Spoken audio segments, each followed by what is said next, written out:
প্রিয় শিক্ষার্থীবৃন্দ, সবাইকে শুভেচ্ছা। আশা করি সবাই বাড়িতেই আছো।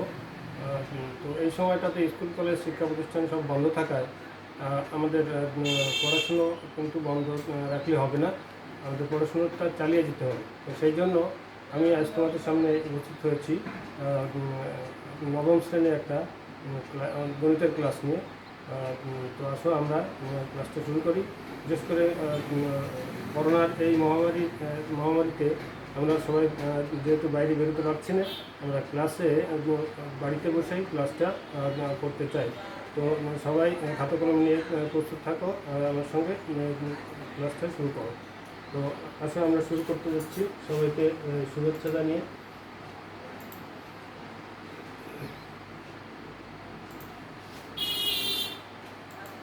তো সবাইকে স্বাগতম। আমি আমার পরিচিতটা দিচ্ছি আগে। আমি পীযূষকান্ত সরকার, বেসরকারি মাধ্যমিক বিদ্যালয়ের সহকারী শিক্ষক। আমি নবম শ্রেণীর গণিতের দ্বিতীয় অধ্যায় আমি পাঠটা নিতে যাচ্ছি। তো এরকম আমরা সবসময় প্রথমে আমরা দেখি একটা চিত্র, চিত্র দেখে আমরা কী দেখতে পাচ্ছি। তোমরা নিশ্চয়ই ঠিক করেছো, এটা আসলে একটা টি সেটের একটা চিত্র দেখতে পাচ্ছি আমরা।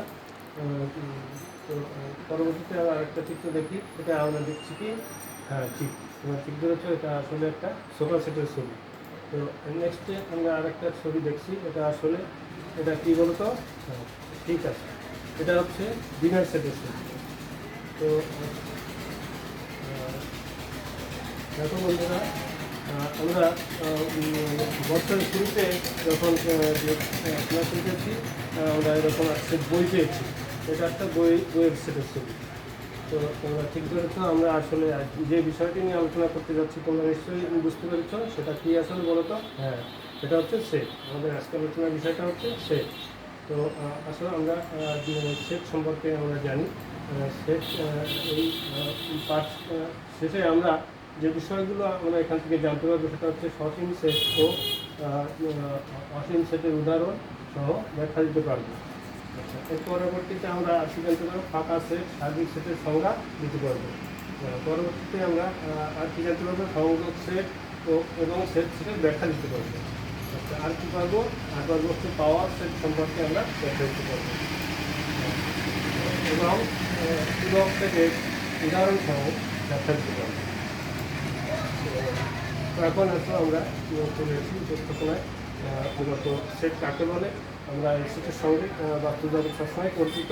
আসলে সেটের সংজ্ঞায় আমরা কী বলতে পারি, আসলে আমরা সংজ্ঞা দেওয়ার চেষ্টা করি। সেট হচ্ছে বাস্তব বা চিন্তা জগতের সুসংজ্ঞায়িত বস্তুর সমাবেশ বা সংগ্রহকে আমরা সেট বলে থাকি।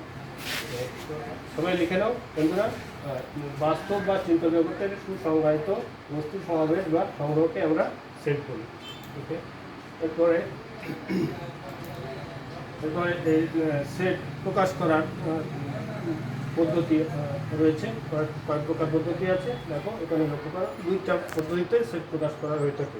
কী কী? একটা হচ্ছে তালিকা পদ্ধতি আর একটা হচ্ছে সেট গঠন পদ্ধতি। তো এরপরে আমরা জানবো যে বিভিন্ন প্রকার সেট সম্পর্কে আমরা জানবো। বিভিন্ন প্রকার সেট আছে। প্রথমে বলছি আমরা সসীম সেট, যে সেটের উপাদান সংখ্যা গণনা করে নির্ধারণ করা যায় তাকে সসীম সেট বলে। যেমন এখানে সেকেন্ড ব্র্যাকেট, অর্থাৎ এই সেটের চিহ্ন যেভাবে দিতে হয়, আর ভিতরে এই যে সদস্যগুলো থাকে এগুলো সদস্য বলা হয় এ বি সি, প্রত্যেকটা কমা দিয়ে লিখতে হয়। একটা সসীম সেট, যেহেতু সংখ্যা সীমিত বা নির্ধারণ করা আছে। এরপরে নেক্সট হচ্ছে অসীম সেট, যে সেটের উপাদান সংখ্যা গণনা করে নির্ধারণ করা যায় না তাকে অসীম সেট বলে। যেমন এন সমান সেটের চিহ্ন 1 2 3 4 ডট ডট দেওয়া আছে। এই ডট ডট মানে কি, এরপরে অসীম পর্যন্ত আছে, কোন পর্যন্ত আছে সে সীমা নেই, সেজন্য একে বলা হয়েছে অসীম সেট।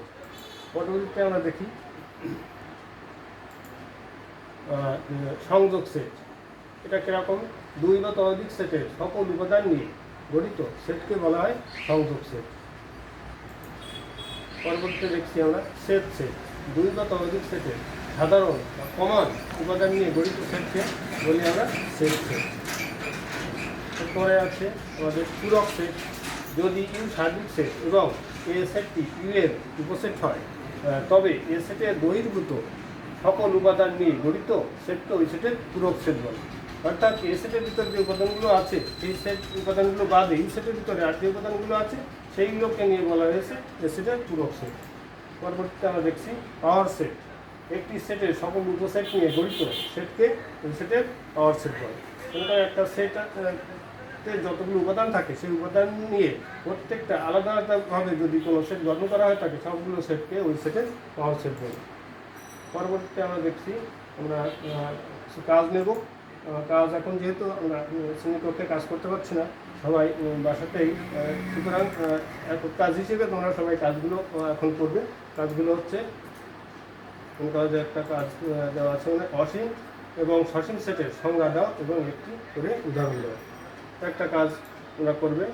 এখন তো আরেকটা কাজ হলো সেটা হচ্ছে এ সমান 1 3 5, বি সমান 2 4 7 সেট এবং সি সেট সমান 1 2 1 3 4 5 সেট হলে A union B intersection C এর মান নির্ণয় করো। A union B intersection C এর মান নির্ণয় করো। এই যে ইউনিয়ন ইন্টারসেকশন এগুলো তোমরা অবশ্য ক্লাস 8-এ এই সম্পর্কে অনেকটা জেনে এসেছো, সেই জন্য এগুলো আর বিস্তারিত তোমাদের এখন ধারণা দিচ্ছি না। তাহলে A union B intersection C এর মানটা নির্ণয় করো। আর একটা কাজ আমরা এখন করবো, আরেকটা কাজ সেটা হচ্ছে যদি এক্স সেট সমান পি কিউ আর হয় তবে পি অফ এক্স নির্ণয় করো, অর্থাৎ পাওয়ার সেট অফ পি নির্ণয় করো, পাওয়ার সেট অফ এক্স নির্ণয় করো। একটা কাজ তোমরা এখন করবে, আশা করি তোমরা সবাই করছো। আরেকটা শেষ কাজ, যদি ইউ সমান 1 ইউ সেট সমান 1 2 3 4 5 6 এবং এ সেট সমান 1 3 5 হয় তবে এ প্রাইম, অর্থাৎ এটাকে বলা হচ্ছে পূরক সেটের চিহ্ন, এ প্রাইমটা নির্ণয় করো। তো এখন তোমরা এই কাজটাকে তোমরা এখনই করে ফেলো। আমরা একটু পিছনে যাচ্ছি। যে প্রথম কাজটা ছিল, যে কাজটা ছিল অসীম সেট ও সসীম সেটের সংজ্ঞা দাও এবং একটি করে উদাহরণ দাও। একটা কাজ ছিল, আর একটা কাজ ছিল হচ্ছে এ 1 3 5 বি 2 4 6 এবং সি 2 3 4 5 হলে A union B intersection C নির্ণয়। এখানে এ ইউনিয়ন বিটা আগে বের করে নিতে হবে, তারপরে এর সঙ্গে সি যেটা ইন্টারসেকশন করলে মানটা হয়ে যাবে। নেক্সটে আমরা আরেকটা আর যে কাজটা ছিল সেটা হচ্ছে এই কাজটা দেখি আমরা। সেই কাজটা ছিল হচ্ছে যদি x set P Q R হয় তবে পাওয়ার সেট অফ এক্স নির্ণয়। তো পাওয়ার সেট অর্থাৎ এই এক্স সেট থেকে পি কিউ আর তিনটা উপাদান আছে, তিনটা উপাদান নিয়েই আলাদা আলাদা করে তিনটা সেট তৈরি করতে হবে এবং এখান থেকে একটা ফাঁকা সেট বলে একটা সেট উপাদান আসবে। বিকজ এখানে তিনটা উপাদান আছে, তাহলে এর পাওয়ার সেটে এর সেটের সংখ্যা আসবে হচ্ছে 2 টু দি পাওয়ার n, অর্থাৎ 2 টু দি পাওয়ার 3 দিয়ে, অর্থাৎ 8টা উপাদান আছে, 8টা সেট গঠন হবে এখান থেকে। এর পরবর্তীতে আমরা আর যে কাজটা দিয়েছিলাম সেটা হচ্ছে সেই কাজটা দেখি আমরা। যদি সেট সমান 1 2 3 4 5 6 এবং এ সেট 1 3 5 হয় তবে এ প্রাইম বা এর পূরক সেটটা নির্ণয় করো। এখানে আমি একটু বলতে চাই সেটা হচ্ছে এর পূরক সেটটা কীভাবে হবে। বলছিলাম যে পূরক সেট হচ্ছে এ বহির্ভূত ইউ সেটের ভিতর যে উপাদানগুলো আছে, অর্থাৎ 1 3 5 বাদে আমরা 2 4 6 এই উপাদান নিয়ে যে সেট গঠিত হবে সেটা হবে হচ্ছে এ সেটের পাওয়ার সেট। তো আশা করি বন্ধুরা তোমরা বুঝতে পারছো। আমরা পরবর্তী চলে যাচ্ছি। এরপরে আমরা একটু দেখি তোমরা কতটুকু কী শিখতে পারছো। আমরা একটু যাচাই করতে চাই। এটা হচ্ছে দেখো x set 1 3 4 dot dot dot শেষ, ডি একটা সেট আছে, এখানে ভিতরে কোনো উপাদান নাই, ইউ আছে 1 2 3 4 5 9 পর্যন্ত, আর এই একটা সেট আছে এবিসি। এখানে আমরা দেখি, এখানে আমরা দেখছি যে কোনটি কোন সেট, এটা তোমরা নিশ্চয়ই এখন বলতে পারবে। মনে করো যে এক্স যে সেটটি আছে এখানে সে উপাদান অসীম পর্যন্ত আছে, তাহলে এটা একটা কি সেটের উদাহরণ হবে? হ্যাঁ ঠিক বলেছে, এটা হচ্ছে অসীম সেটের উদাহরণ। আর ডি সেটের ভিতরে কোনো উপাদান নাই, সদস্য নাই, তাহলে এটা কি সেটের উদাহরণ হবে? এটা হচ্ছে ফাঁকা সেটের উদাহরণ। আচ্ছা, এরপরে দেখো ইউ একটা সেট আছে 1 2 3 4 5 6 7 এইভাবে করে 9 পর্যন্ত আছে। তাহলে এই সেটটার উপাদান সংখ্যা 9 পর্যন্ত আছে। তাহলে এটা যে সীমা রয়েছে, তাহলে এই সেটটাকে আমরা কী বলবো? সসীম সেট। আরেকটা সেট দেখছি আমরা, এই সেট একটা এবিসি, এটা একটা কি সেট? এটা একটা সসীম সেট। ওকে, আমরা বললাম। এবার এক্স ইউনিয়ন ওয়াই বলতে কী বুঝি এটা আমরা দেখি। এই যে ইউনিয়ন মানে কী বলছি আমরা আলোচনার ভিতরে দেখি। ইউনিয়ন মানে হচ্ছে সংযোগ সেট, অর্থাৎ এক্স এবং ইউ সেটের উপাদানগুলো সব নিয়ে যে সেট গঠন করা হবে সেটা হচ্ছে এক্স ইউনিয়ন ওয়াই এর সেট, অর্থাৎ এক্স ইউনিয়ন ওয়াই সেট। ওকে, আমরা দেখছি। নেক্সট আরেকটা আছে প্রশ্ন, সেটা হচ্ছে পি অফ সি বলতে আমরা কী বুঝি? এই পি অফ সি মানে পাওয়ার সেট, অর্থাৎ শক্তি সেট। এখানে সি সেটের পাওয়ার সেট, এটা আমরা বুঝবো। পাওয়ার সেট অফ সি অর্থাৎ সি সেটের পাওয়ার সেট বুঝবো। তো ঠিক আছে, এরপরে আমরা বাড়ির কাজ নিয়ে নেবো। তোমরা খাতায় লিখে নাও সবাই বাড়ির কাজ। তোমরা এই ছুটির শেষে এই কাজগুলো শ্রেণী শিক্ষকের কাছে উপস্থাপন করবে। U set 1 2 3 4 5 6 7 8 9, A set 2 3 4, B set 3 4 5 এবং সি সেট 1 3 5। হলে আমরা যেহেতু সৃজনশীল পরীক্ষা আমাদের পদ্ধতি পরীক্ষায় আসবে, আমরা সেই জন্য একটা সৃজনশীল বাড়ির কাজ নেব। প্রথমে ক নম্বর প্রশ্ন হচ্ছে পাওয়ার সেট কাকে বলে? 2 নম্বর থাকবে। নাম্বার হচ্ছে ইউ, এটা হচ্ছে কি বাদ বলি আমরা, বাদ মানে বা বাদ একই কথা, মাইনাস সেট।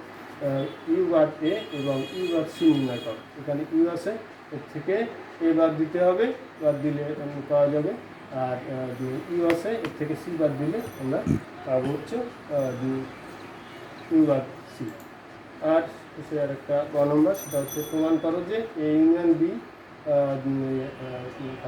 ইউনিয়ন সি সমান A union B union C, অর্থাৎ এই বাম পক্ষ সমান ডান পক্ষ, এটা প্রমাণ করে দেখাতে হবে। তো তোমাদের কোনো প্রশ্ন যদি থাকে তোমরা জানাতে পারো। আমাদের নাম্বার দেওয়া আছে, বা আমাদের এটা অনলাইন স্কুলে এখানে জানালে আমরা এর সমাধান দিতে পারবো। তো এতক্ষণ সবাই ধরে ক্লাসটা করলে এই জন্য সবাইকে অসংখ্য ধন্যবাদ। এবং তোমরা সবাই বাসায় থাকবে আশা করি। এই অনুপস্থিতি ঠিক না হওয়া পর্যন্ত তোমরা বাসাতেই অবস্থান করে বাসাতেই পড়াশোনা চালিয়ে যাবে, এবং পরীক্ষা বন্ধ শেষে তোমাদের পরীক্ষা শুরু হবে, সেই প্রস্তুতি নিয়ে তোমরা সবাই সুস্থ থাকো, ভালো থাকো। সবাইকে অসংখ্য ধন্যবাদ।